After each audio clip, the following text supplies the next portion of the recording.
Hello students, आप सभी का स्वागत है आपके अपने YouTube channel chemistry education circle पर। तो आज हम क्लास 12th का सेकंड चैप्टर स्टार्ट करने जा रहे हैं। चैप्टर का नाम है सॉल्यूशन यानी विलियन। इस विलियन चैप्टर से एग्ज़ाम में 5 मार्क्स का क्वेश्चन पूछे जाते हैं और इस चैप्टर से जो इंपॉर्टेंट क्वेश्चन होंगे उसके बारे में हम अध्ययन करने वाले हैं, इंपॉर्टेंट पॉइंट के बारे में पढ़ने वाले हैं। चलिए, जैसा कि आपको बोर्ड पर दिख रहा है चैप्टर 2, ये फिजिकल केमिस्ट्री का चैप्टर 2 है, जिस चैप्टर का नाम है सॉल्यूशन। तो चलिए स्टूडेंट, आज स्टार्ट करते हैं इसको, विलियन चैप्टर को। तो सबसे पहला स्लाइड है विलियन। हम विलियन के बारे में जानेंगे, विलियन क्या होता है।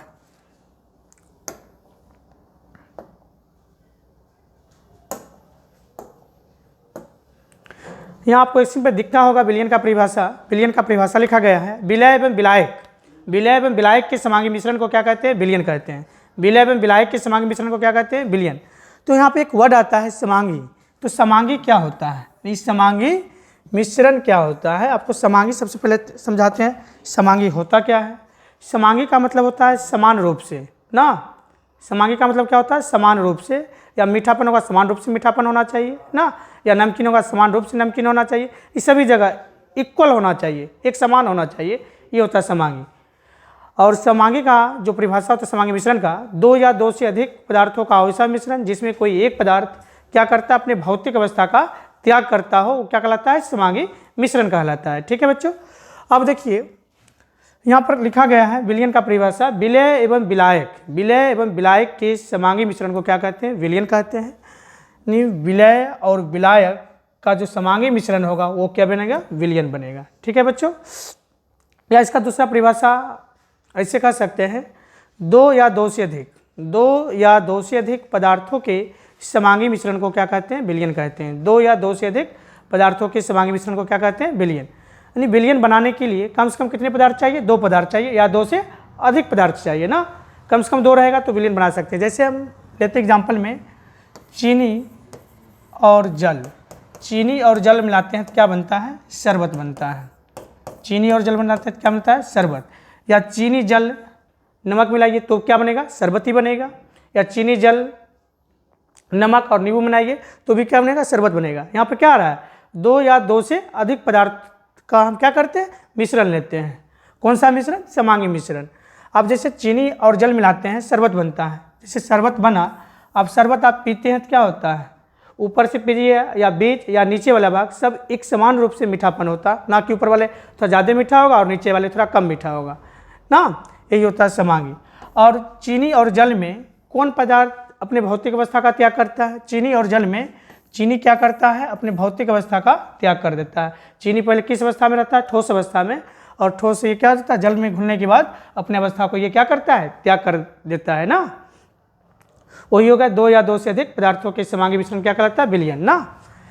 या ऐसे भी कह सकते हैं विलय एवं विलायक के समांगी मिश्रण को क्या कहते हैं? विलियन। जैसे विलय के रूप में विलय क्या हो रहा है? यहाँ पे चीनी क्या हो रहा है? जल के अंदर विलय हो रहा है। और जल किसका काम कर रहा है? चीनी को घोलने का काम कर रहा है। और जल क्या हो जाएगा? जल किसका काम करेगा? विलायक का काम। जो शरबत बना, ये शरबत किसका काम करेगा? ये शरबत आपका हो गया विलियन। इसी शरबत को क्या बोलते हैं? विलियन। ये जो विलियन बना कितने पदार्थ से बना है? 2, चीनी और जल से बना है। कोई दिक्कत? चलिए, यहाँ पर एक इमेज आप लोग देखते होंगे बोर्ड पे। देखिए यहाँ पर लिखा गया साल्ट। साल्ट का मतलब होता है नमक। क्या होता है? नमक। और यहाँ लिखा गया वाटर, ये जल। और नमक और जल मिलकर क्या बना लिया? साल्ट वाटर ना। साल्ट वाटर यानी कह सकते हैं नमकीन जल। ये कैसा विलियन बन गया? नमकीन जल। अब जो ये साल्ट है ये पानी के अंदर क्या हो जाते हैं? घुल जाते हैं। तो इसको क्या, जो घुल जाते हैं उसको क्या कहते हैं? सॉल्यूट कहते हैं। जो घुलते हैं उसे क्या कहते हैं? सॉल्यूट। जो घुलाने का काम करता है उसको क्या कहते हैं? सॉल्वेंट। और ये दोनों जो मिलकर बना है उसे क्या कहते हैं? सॉल्यूशन, यानी क्या कहते हैं? विलियन कहते हैं।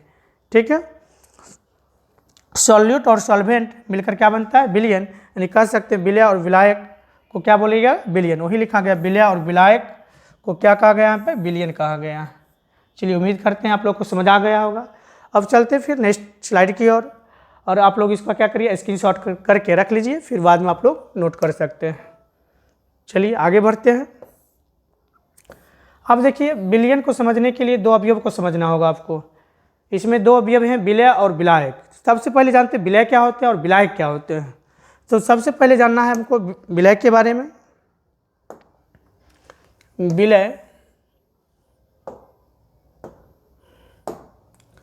विलय या घुल, जिसको इंग्लिश में कहते हैं सॉल्यूट। सॉल्यूट क्या होते हैं? यानी विलयन का वह अवयव जो कम मात्रा में रहता है। विलयन का वह अवयव जो कम मात्रा में रहता है उसे क्या कहते हैं? सॉल्यूट कहते हैं। उसे क्या कहते हैं? विलय कहते हैं। और विलयन का वह अवयव जो अधिक मात्रा में रहता है उसे क्या कहते हैं? विलायक कहते हैं। जैसे पिछले स्लाइड में आप लोग देखे थे, पिछले स्लाइड में आप लोग को बताए थे विलय और विलायक के बारे में। देखिए यहाँ पे क्या है तो समझिएगा ध्यान से। यहाँ पे नमक किसका काम करेगा? विलय का। और जल किसका काम करेगा? विलायक का ना। देखिए यहाँ पे नमक की जो है कम मात्रा है, नमक की क्या है? कम मात्रा है। और यहाँ पर देख रहे हैं जल की अधिक मात्रा है। यहाँ पे किसकी मात्रा अधिक है? जल की अधिक मात्रा है ना। और ये दोनों मिलकर क्या बन गया? सॉल्यूशन इन विलयन। कम मात्रा वाला क्या होता है? विलय होता है। और अधिक मात्रा वाला क्या होता है? विलायक होता है। इसी विलय और विलायक का परिभाषा आगे दिया गया है, देख लीजिए।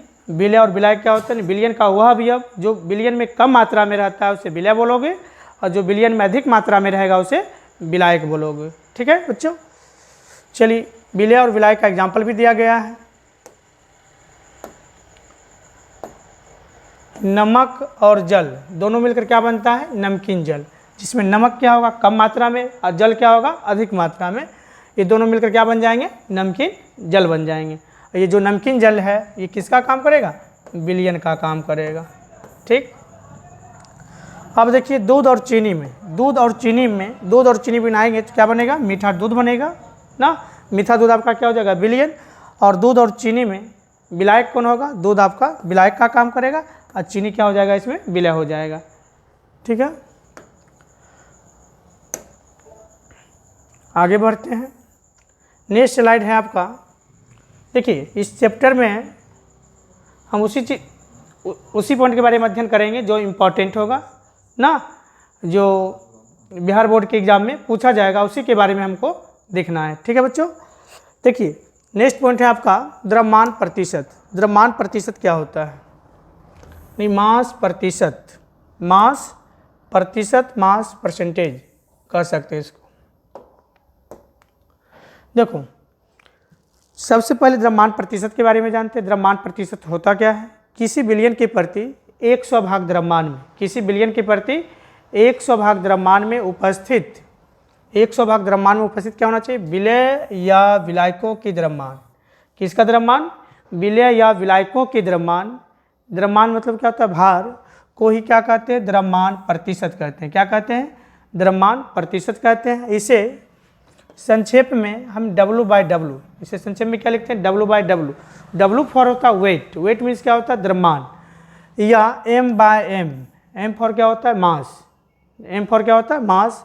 इसे W/W या M/M से सूचित किया जाता है। किसको? द्रव्यमान प्रतिशत को।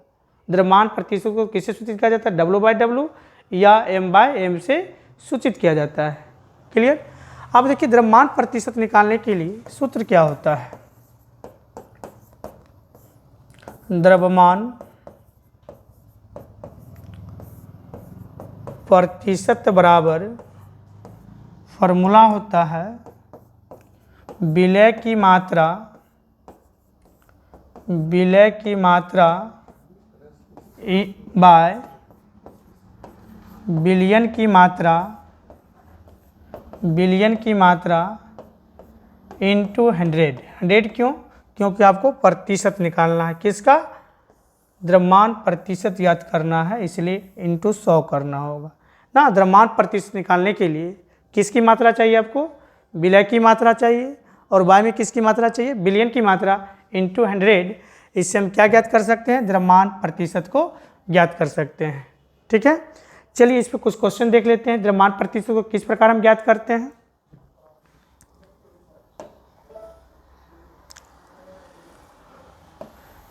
चलिए इस पे क्वेश्चन है, ये एनसीईआरटी का क्वेश्चन है। आप लोग बुक में देख सकते हैं। चलिए इस क्वेश्चन को किस प्रकार सॉल्व करना है ये देखते हैं। क्वेश्चन कहता है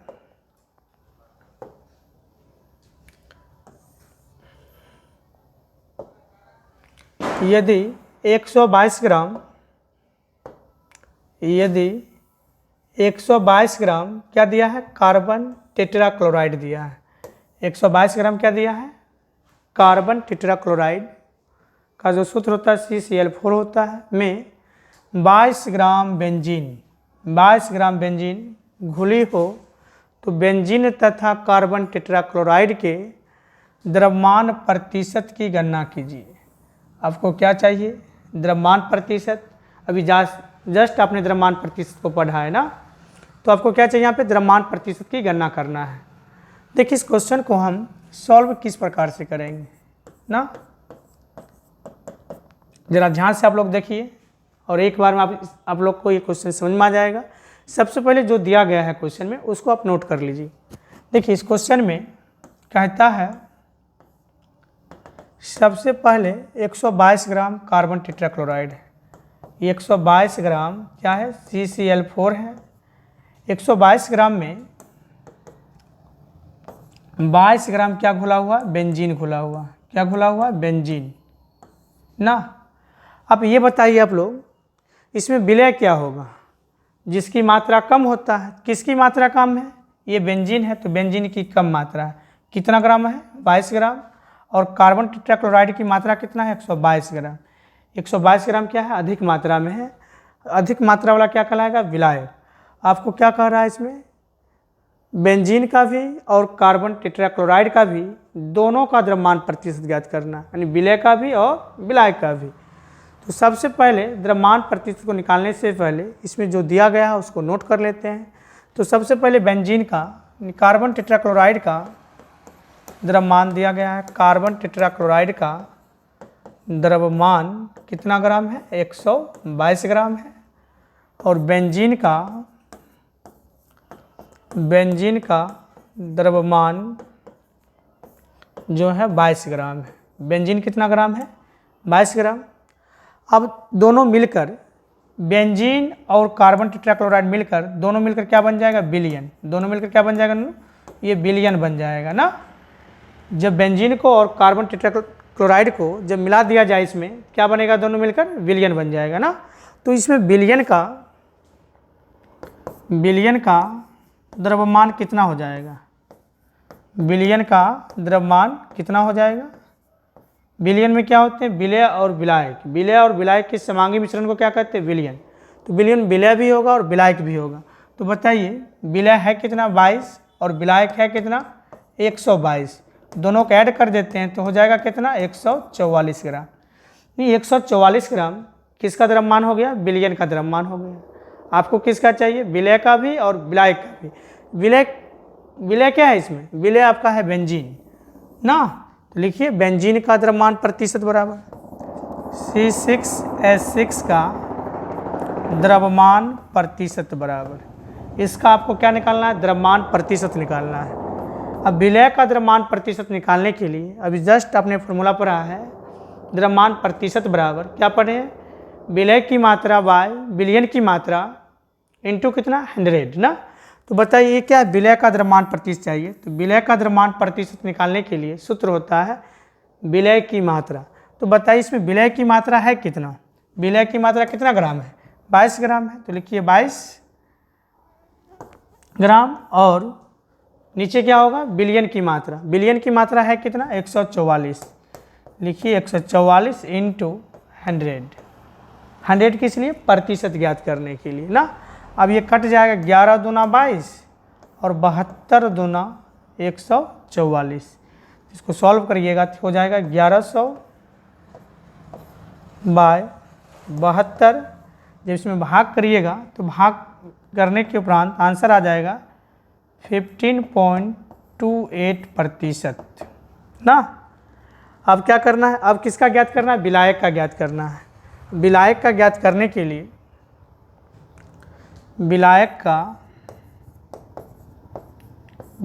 का द्रव्यमान प्रतिशत बराबर, विलायक को मान लीजिए अपने आप में 100 ना, 100, और विलय निकला कितना, इतना को घटा लीजिए 100 में से, तो किसका निकल जाएगा, किसका निकल जाएगा, ये विलायक का द्रव्यमान प्रतिशत। जब घटाओगे इतना तो ये आ जाएगा 84.72%, ये हो जाएगा विलायक का द्रव्यमान प्रतिशत। या ऐसे भी कर सकते हैं आप लोग विलायक का निकालने के लिए। देखिए थोड़ा सा हम क्लीन करते हैं, इसको अब मिटा देते हैं।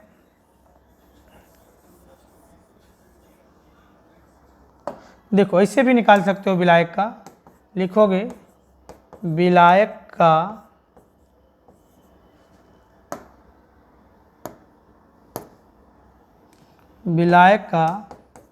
द्रव्यमान प्रतिशत। अच्छा बताइए, विलायक का द्रव्यमान प्रतिशत निकालना है तो ऊपर क्या रखना है, जिसका निकालना है उसको ऊपर रखते हैं और कुल भार को नीचे रखते हैं ना। तो विलायक है कितना, विलायक है आपका 122 ग्राम, तो रखो 122 ग्राम।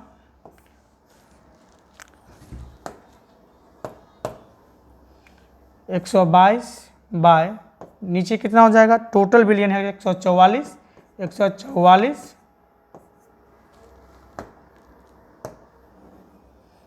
टोटल कितना 144 इंटू 100 ना। इसको सॉल्व करिएगा तो आपको लोग का आंसर आ जाएगा 84.72%, ये आंसर आ जाएगा। इसको आप लोग सॉल्व कर लीजिएगा, सॉल्व करके देख लीजिएगा कितना आंसर आता है, ठीक है। इस प्रकार से हम क्या ज्ञात कर सकते हैं, द्रव्यमान प्रतिशत ज्ञात कर सकते हैं। तो ये था द्रव्यमान प्रतिशत क्वेश्चन। उम्मीद करते हैं आप लोग को समझ में आ गया होगा, ठीक है। फिर आगे बढ़ते हैं नेक्स्ट स्लाइड की ओर।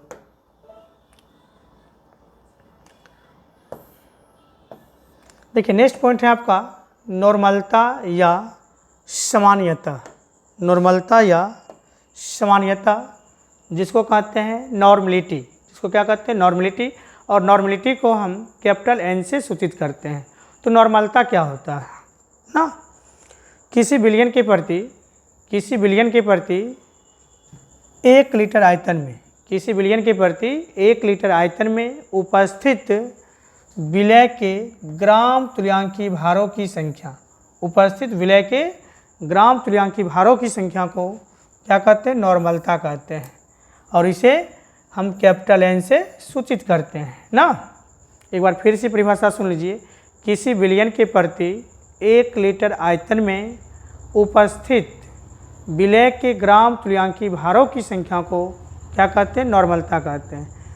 यानी 1 लीटर बिलियन में क्या होना चाहिए, उपस्थित विलय के ग्राम तुल्यांकी की भार ना, ग्राम तुल्यांकी भार की संख्या को क्या कहते हैं, नॉर्मलता कहते हैं।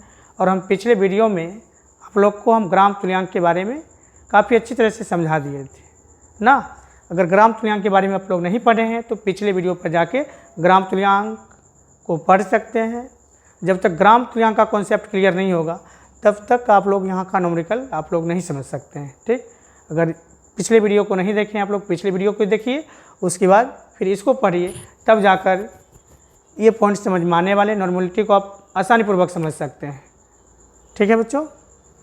देखिए नॉर्मलता को ज्ञात करने के लिए सूत्र होता है विलय के ग्राम तुल्यांकों की संख्या। विलय की क्या चाहिए, ग्राम तुल्यांकों की संख्या, और बाय क्या है, बिलियन का आयतन किस में चाहिए, लीटर में। ये आपका फॉर्मूला हो जाता है, ये आपका क्या होता है, फॉर्मूला हो जाता है ना। क्या फॉर्मूला होता है नॉर्मलता का, फिर से देख लीजिए, विलय के ग्राम तुल्यांकों की संख्या बाय बिलियन का आयतन किस में, लीटर में होना चाहिए, ठीक। और नॉर्मलता का मात्रक भी होता है, आप इसका मात्रक लिख सकते हैं, इसका मात्रक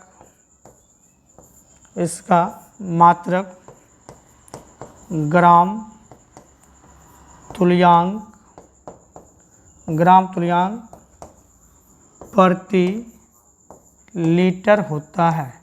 इसका मात्रक ग्राम तुल्यांक प्रति लीटर होता है। इसका मात्रक क्या होता है बच्चों, ग्राम तुल्यांक प्रति लीटर होता है। पूछ सकता है ऑब्जेक्टिव में नॉर्मलता का मात्रक क्या होता है, नॉर्मलता का मात्रक क्या होता है, तो आप लोग ध्यान रखिएगा, नॉर्मलता का जो मात्रक होता है क्या होता है, ग्राम तुल्यांक प्रति लीटर होता है। क्या होता है, ग्राम तुल्यांक प्रति लीटर। इसको इस प्रकार भी एग्जाम में ऑप्शन में लिख देगा, ग्राम इक्विवेलेंट। ग्राम इक्विवेलेंट का मतलब होता है ग्राम तुल्यांक, और प्रति लीटर कर देगा तो प्रति लीटर। इस प्रकार से भी लिख सकता है, ग्राम इक्विवेलेंट प्रति लीटर। आप लोग को कन्फ्यूजन नहीं होना है, ठीक है। अब देखिए नॉर्मलता पे हम कुछ क्वेश्चन को डिस्कस करते हैं, इस पे क्वेश्चन किस प्रकार बनाए जाते हैं, ठीक। देखिए इस पे क्वेश्चन इस प्रकार से पूछा जाता है। देखिए क्वेश्चन है 2 लीटर जलीय विलयन में 2 लीटर जलीय विलयन में 120 ग्राम क्या घुला हुआ है, NaOH। NaOH को कहते हैं सोडियम हाइड्रोक्साइड। क्या होता है, सोडियम हाइड्रोक्साइड घुला है। तो विलयन का क्या चाहिए, नॉर्मलता ज्ञात करें। तो विलयन का क्या चाहिए, नॉर्मलता ज्ञात करें। चलिए इस क्वेश्चन को देखते हैं ना, इस क्वेश्चन को देखते हैं किस प्रकार इसको सॉल्व किया जाना चाहिए। देखो सॉल्व, सबसे पहले समझिए, एक विकर लीजिए, इसमें जो कह रहा है उसको कर लीजिए। क्या कह रहा है, इसमें आपको 2 लीटर का ये क्या है, जलीय विलयन है। ये 2 लीटर ले लिए, 2 लीटर का क्या है ये, जलीय विलयन ले लिए, जलीय विलयन। और इस जलीय विलयन में क्या घोल दिया है, 120 ग्राम NaOH। इसमें क्या घुला हुआ है, 120 ग्राम NaOH घुला है। क्या घुला हुआ है, 120 ग्राम NaOH घुला है। तो विलयन का क्या चाहिए, नॉर्मलता चाहिए। अब देखिए नॉर्मलता ज्ञात करने के लिए सूत्र आपने जाना है, नॉर्मलता बराबर जो सूत्र होता है ये होता है, नॉर्मलता बराबर विलय के ग्राम तुल्यांक, विलय के ग्राम तुल्यांकी भारों की संख्या बाय विलयन का आयतन किसमें, लीटर में। विलयन का आयतन किसमें होना चाहिए, लीटर में होना चाहिए। ये इसका सूत्र होता है, ठीक, नॉर्मलता ज्ञात करने के लिए। तो बताइए, ये तो लीटर वाली बात तो यहाँ मिल रहा है, ये तो मिल गया, कितना लीटर है, 2 लीटर है। चलिए नॉर्मलता को हम कैपिटल N से रिप्रेजेंट करते हैं, कैपिटल N से सूचित करते हैं। और विलयन का आयतन किसमें होना चाहिए, लीटर में। कितना लीटर है, 2 लीटर। तो यहाँ पर तो 2 रख लिए, 2 होगा। ऊपर क्या कर रहा है, विलय के ग्राम तुल्यांकी भारों की संख्या। अब यहाँ क्या चाहिए हमें, ग्राम तुल्यांकी चाहिए। तो ग्राम तुल्यांकी को ज्ञात करने के लिए आपको बताए थे हम, ग्राम तुल्यांक निकालने के लिए सूत्र होता है दिया गया भार। क्या होता है ना, दिया गया भार बाय समतुल भार। दिया गया भार में हम समतुल भार से भाग कर देते हैं तो क्या निकल जाता है, ग्राम तुल्यांकी भारों की संख्या ज्ञात हो जाएगा। अब देखिए यहाँ पर तो दिया गया है सोडियम हाइड्रोक्साइड का, इस सोडियम हाइड्रोक्साइड का दिया गया भार कितना, 120 है ना, लिख दिए। अब यहाँ पर क्या रखना होगा, बाय समतुल भार से भाग करना होगा। सबसे पहले आपको ये ज्ञात करना होगा NaOH का क्या चाहिए, समतुल भार। और समतुल भार को हम E से डिनोट करते हैं, E से रिप्रेजेंट किया जाता है समतुल भार को। कि इसका क्या चाहिए, समतुल भार चाहिए, किसका, सोडियम हाइड्रोक्साइड का। अब देखिए समतुल भार निकालने के लिए सूत्र जो होता है आणविक भार बाय संयोजकता होता है। तो यहाँ पर सोडियम हाइड्रोक्साइड का आणविक भार कितना होता है, सोडियम का 23 होता है, ऑक्सीजन का 16 होता है, हाइड्रोजन का 1 होता है, और तीनों का जोड़ दीजिएगा तो निकल जाएगा 40 ग्राम। यानी सोडियम हाइड्रोक्साइड का जो आणविक भार होता है 40 ग्राम होता है। और जब ये टूटेगा किस में टूटेगा, Na+OH-। तो यहाँ धनावेश की जो संख्या है कितना है, 1, यानी पॉजिटिव आपको वैलेंसी लेना है ना। सोडियम का जो वैलेंसी होता है कितना होता है, 1। तो 40 में 1 से भाग कर देते हैं, कितना आ जाएगा, 40 आ जाएगा। 40 क्या निकला, समतुल भार निकला। तो यही समतुल भार से यहाँ भाग करेंगे तो 40 दिया 120।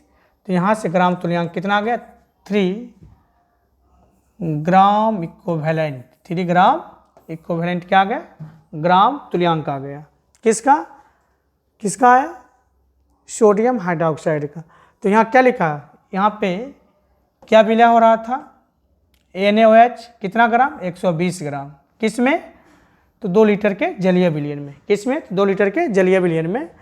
तो बताइए विलय के ग्राम तुल्यांकी भार की संख्या कितना ज्ञात किए हैं, यहाँ से हमने कितना ज्ञात कर लिए, 3 ग्राम तुल्यांक ज्ञात हो गया। कितना ग्राम तुल्यांक ज्ञात हो गया, 3 ग्राम तुल्यांक। तो यहाँ पे विलय के जो ग्राम तुल्यांकी भारों की जो संख्या होगा क्या होगा, यहाँ पे 3 हो जाएगा। अब 3/2 कर लेंगे, 3/2 यानी 3 का हाफ जो होता है कितना होता है, 1.5, 1.5 क्या हो जाएगा, 1.5।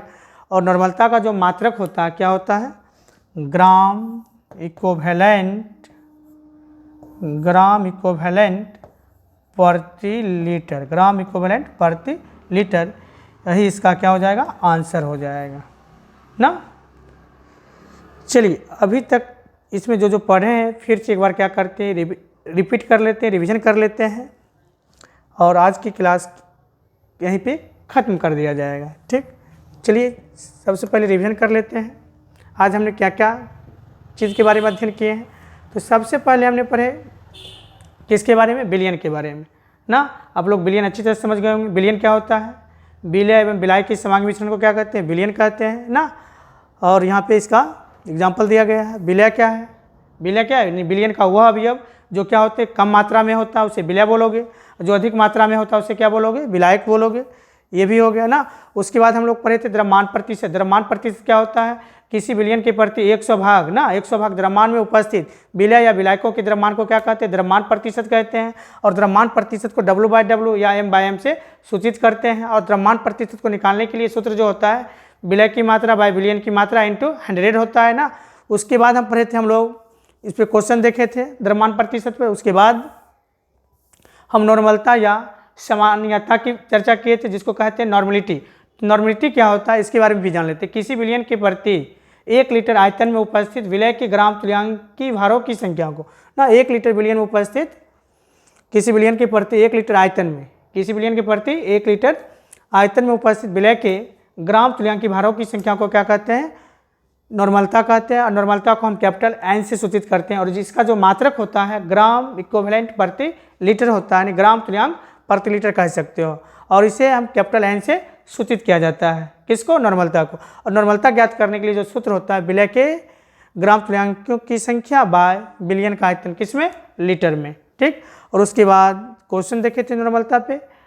और उसके नेक्स्ट स्लाइड है आपका थैंक यू। यहाँ पे आप लोग का क्लास एंड करते हैं, फिर मिलते हैं नेक्स्ट क्लास में। और वीडियो अच्छा लगे तो दोस्त लोग के बीच शेयर करें। बाय बाय बच्चों।